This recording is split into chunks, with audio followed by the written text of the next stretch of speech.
زندگی کیسے گزارنی ہے۔ میرے نبی کی زندگی کا دوسرا رخ کہ بطور انسان زندگی کیسے گزارنی ہے، مرد عورت ہے زندگی کیسے گزارنی ہے۔ پہلا رشتہ جو قائم ہوا دنیا میں وہ ہے خامد اور بیوی، حضرت آدم اور حوا کا نکاح ہوا۔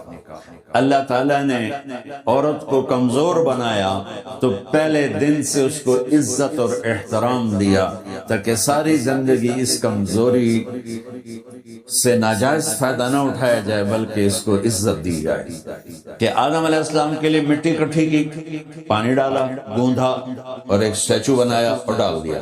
جب وہ خشک ہوا اس میں روح ڈالی اور پھر وہ ننگے بدن تھے، پھر ان کو جنت کے کپڑے پہنائے اور جنت میں ڈال دیا۔ اس کائنات کا حسن بھی عورت سے ہے اور جنت کا حسن بھی عورت سے ہے۔ حضرت آدم علیہ السلام جنت میں، لیکن بابے جی دا دل ہی نہیں لگتا، کلے کلے ہی ٹرے پھر دے۔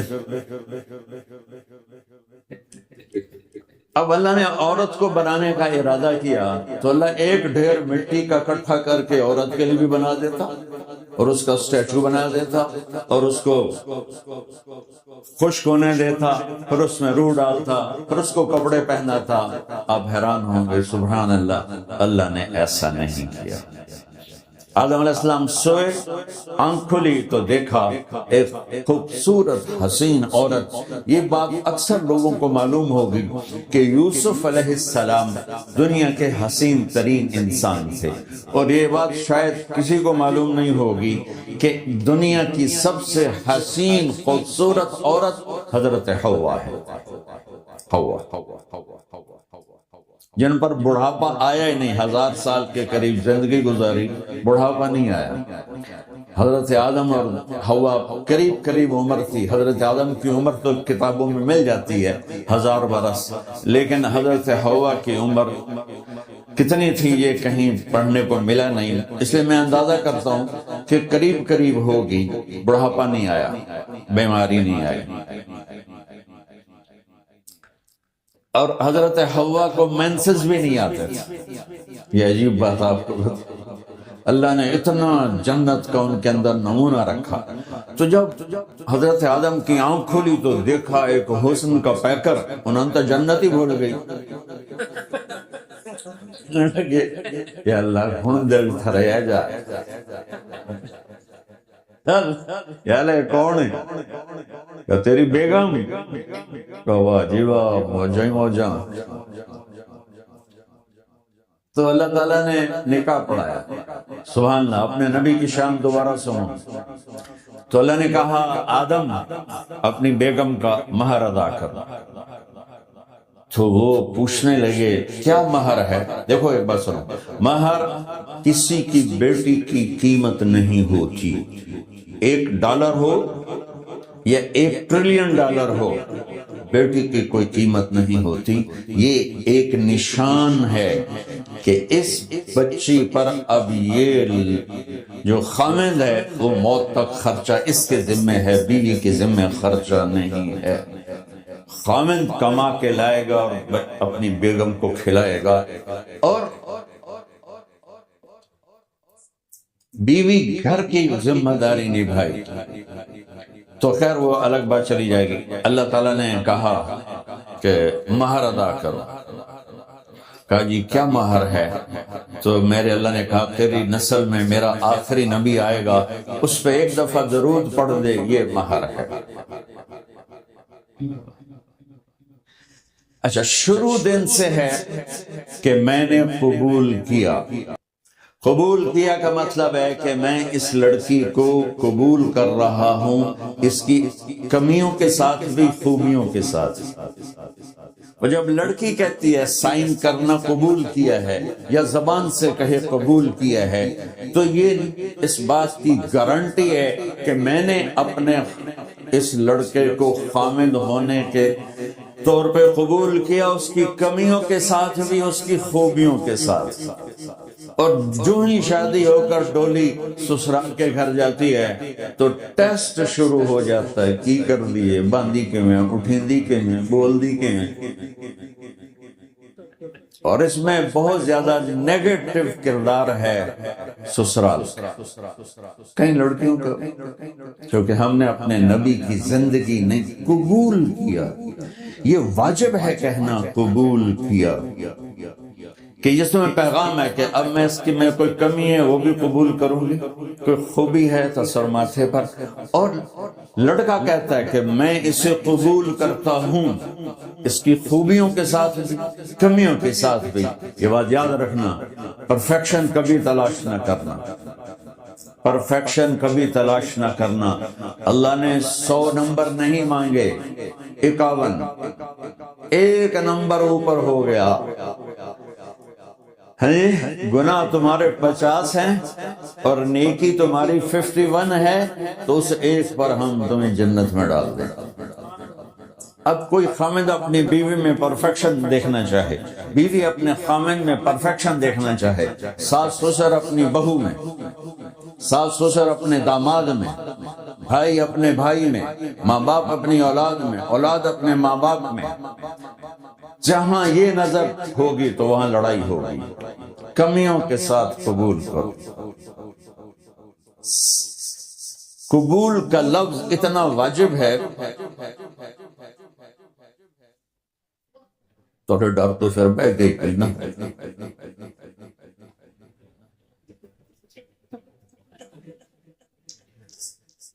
قبول کا لفظ اتنا ضروری ہے کہ اس کے بغیر نکاح ہی نہیں ہوتی.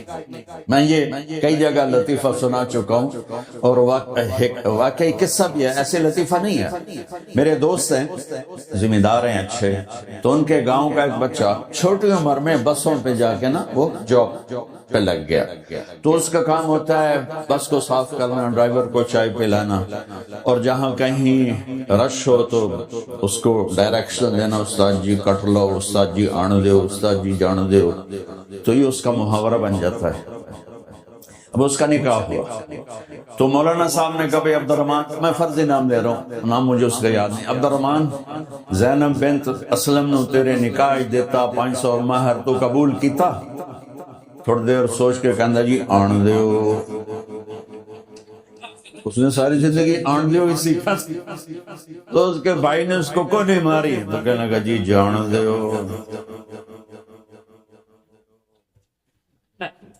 مولانا صاحب نے کہا آن دیو جان دیو نرکم نہیں بڑھنا, تو آگا میں قبول کیتا.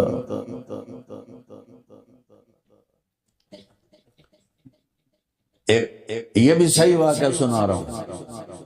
ایک نوجوان نے بیوی کو 3 طلاق دے دی کٹھی. اب ہو گیا پریشان, مولانا صاحب کے پاس گیا, کوئی میرے جیسا ہوگا. مولانا صاحب 3 طلاق دے بیٹھا, کوئی مسئلہ کا حرام, کہ جی کوئی رستہ حرام, کوئی گنجائش حرام. اس نے جیب سے موٹا سا لفافہ نکالا اور مولانا کے جا نماز کے نیچے ڈال دیا کہ مولانا صاحب کوئی گنجائش, کہ ہن تو سوچنا ہی پوے. کی آکھیا ہی تو اپنی بیگم نے, اس آکھیا جی میں آکھیا ہی 3 طلاق, جاکہ مبارک ہوئے طلاق نہیں ہوئی.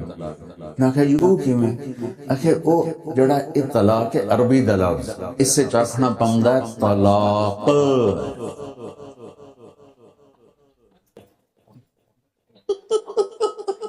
کہ آپ کو صحیح واقعہ سنا رہا ہوں.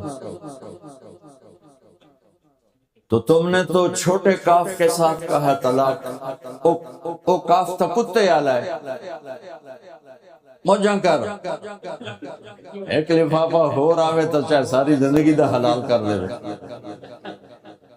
لفظ قبول اتنا ضروری ہے. تو میرے نبی نے 11 شادیاں کی, اللہ کی قسم شوق کی نہیں. ما تزوجت وما زوجت الا بوحی من السماء نزل به جبریل. کہ لوگوں سن لو میری بات غور سے, مجھے عورت کی کوئی رغبت نہیں ہے. میں نے جہاں شادی کی, جہاں بیٹی کی شادی کی, پہلے اللہ نے آسمان سے جبریل بھیج کر حکم دیا, پھر میں نے قدم اٹھایا. تو پہلا رشتہ خامند اور بیوی ہے جو اس کائنات میں جڑتا ہے. یہ دنیا کا سارے رشتوں میں نمبر 1 رشتہ ہے، سب سے خوبصورت رشتہ ہے، سب سے اہم رشتہ ہے، سب سے بڑا رشتہ ہے۔ والدین کے لیے چند آیات ہیں، اولاد کے لیے چند آیات ہیں، بہن بھائیوں کے لیے چند آیات ہیں، خاوند اور بیوی کے لیے سینکڑوں آیات ہیں، سینکڑوں۔ تو اگر آپ اپنے گھروں میں کامیابی دیکھنا چاہتے ہو، اپنے گھر کو ہاؤس کی بجائے ہوم دیکھنا چاہتے ہو، خوشی کا اگر آپ اسے گہوارہ بنانا چاہتے ہو، اللہ کی قسم ڈگریوں سے نہیں ہوگا، محبت سے ہوگا۔ میرے نبی سے پوچھا گیا یا رسول اللہ اسلام کا سب سے مضبوط عمل، نہیں، میرے نبی نے سوال کیا، بولو بھائی اسلام کا سب سے مضبوط عمل کیا ہے؟ صحابہ نے کہا نماز، نہیں، سبحان اللہ۔ ابھی میں نماز کی کتنی اہمیت بتا چکا۔ انہوں نے عرض کیا جہاد، آپ نے فرمایا نہیں۔ تو صحابہ نے عرض کیا روزہ، آپ نے فرمایا نہیں۔ اللہ، یا رسول اللہ حج، آپ نے فرمایا نہیں۔ تو سارے صحابہ حیران ہو گئے، یا رسول اللہ نماز، جہاد، روزہ، حج، تو پھر کیا ہے؟ اب سننا سارے بہن بھائی، استرات، بچے بچیاں، آپ نے فرمایا اسلام کا سب سے مضبوط اور بڑا عمل ہے آپس میں اللہ کے لیے محبت کرو۔ اگر آپ اپنے گھروں میں حسن دیکھنا چاہتے ہو تو ایک دوسرے سے محبت کرو، اظہار محبت کرو، اور محبت کے پیدا ہونے کے لیے بہت ساری چیزیں ہیں، لپیٹ کے 2 میں کر دیتا ہوں، 2 میں۔ بیوی کی خوبی دیکھو، کمی نہ دیکھو، خاوند کی خوبی دیکھو، کمی نہ دیکھو، پہلی بات۔ دوسری بات، اس زبان سے زہر نہ اگلو محبت کے پھول، اس زبان سے کڑوے جملے نہ ہوں، طنز نہ ہو، ٹانٹنگ نہ ہو، بیزن نہ کرو، انسلٹ نہ کرو، تو آپ کے دل جڑ جائیں گے۔ یاد رکھو شکلوں سے زندگی آباد نہیں ہوتی، زندگی اخلاق سے آباد ہوتی۔ تو اپنے گھر سے ٹانٹنگ نکال دو۔ نہ کہا کا مطلب ہے بارش کا زمین میں جذب ہو کر یکجان ہو جانا، 2 زندگیوں کا محبت میں جذب ہو کر یکجان ہو جانے کو نکاح کہتے ہیں۔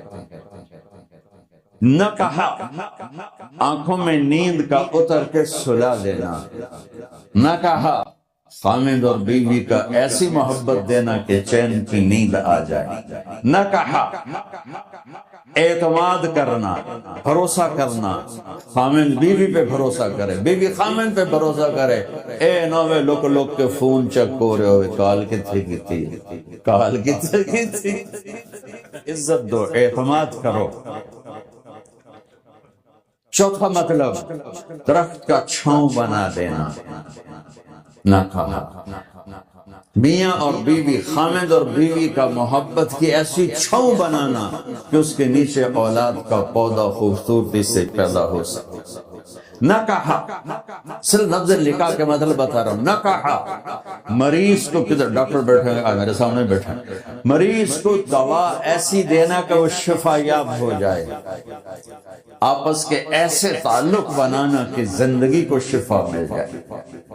میرے بھائی بہنوں، میں آپ کو اپنے نبی کی زندگی بتا رہا ہوں۔ میرے نبی نے 11 شادیاں کی، اللہ ذوالجلال کی قسم، صرف ہمیں زندگی سکھانے کے لیے کہ گھر کی زندگی کیسے ہوتی ہے اور اولاد کو کیسے پالا جاتا ہے۔ اب لوگ کیا مجبوریاں ہیں کہ عورت بھی جاب کرتی ہے، مرد بھی جاب کرتا ہے۔ عورت کی سب سے بڑی جاب اپنی نسل کو پالنا ہوتا ہے۔ جب یہاں ٹائم نہیں ملتا بچے کو، نہ ماں سے ملتا ہے نہ باپ سے ملتا ہے، تو پھر وہ جنگل کا پودا بن جاتی ہے۔ تو یہ تو وینکوور ہے، فیصل آباد کی بات سناتا ہوں. میرے بچے جس اسکول میں پڑھتے تھے ان کے پرنسپل سے میری دوستی تھی. میں ملنے گیا ایک دن تو کہنے لگے کہ عجب واقعہ ہوا ہے کہ یہاں 2 بچے پڑھتے ہیں، ان کی ماں بھی ڈاکٹر ہے اور باپ بھی ڈاکٹر ہے. تو وہ دونوں آئے ہیں میرے پاس کہ ہمارے بچوں نے 3 دن ہو گئے ہیں گھر میں کھانا نہیں کھایا، تو ہم پریشان ہیں، ہمیں بتاتے نہیں، کائنڈلی آپ پوچھ کے بتائیں کہ وہ کھانا کیوں نہیں کھا رہے. ایک باری کر کے بھی کھا دو.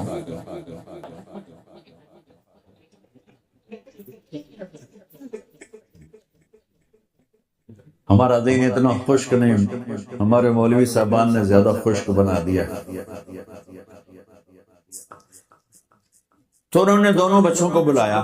سننا سارے فیملیز بیٹھے ہو، جہاں میں فیملی کی زندگی کو فوکس کر کے نبی سے جوڑ کے بتا رہا ہوں، طارق جمیل کے تجربے نہیں بتا رہا. دونوں بچوں کو بلایا، بیٹا آپ کھانا کو نہیں کھا رہے؟ کہا جی ہم اپنے ممی اور بابا کے سامنے نہیں بتائیں. تو انہوں نے دونوں کو باہر بٹھا دیا. پھر پوچھا اب بتاؤ کیا مسئلہ ہے؟ ان کا سر ہم صبح جب ناشتہ کرتے ہیں تو ہمارے ممی ڈیڈی سو رہے ہوتے ہیں، ہماری ان سے ملاقات نہیں ہوتی. جب ہم اسکول سے واپس آتے ہیں تو ممی ڈیڈی اپنے میڈیکل کالج میں ہوتے ہیں، ہاسپٹل میں ہوتے ہیں، تو ہمیں ان کو دیکھنے کا موقع نہیں ملتا. شام کو جب ہم کھانا کھاتے ہیں تو یہ دونوں اپنے پرائیویٹ کلینک میں ہوتے ہیں، تو ہم ان کو دیکھ نہیں پاتے. پورا ہفتہ گزر جاتا ہے، ہمیں ماں باپ کی شکل نظر نہیں آتی.